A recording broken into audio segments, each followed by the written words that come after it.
Okay, let's start by finding the slope.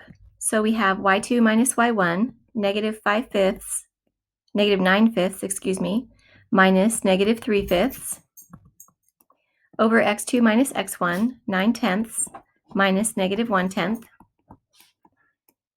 And what we can do is simplify the denominator pretty easily because that's 9/10 plus 1/10, and that's just 1. And for the numerator, I'm going to simplify it to be negative 9/5 plus 3/5. So that gives us negative 6/5. So we have our slope. Now we're going to use point slope form. Y minus y1 equals m times x minus x1.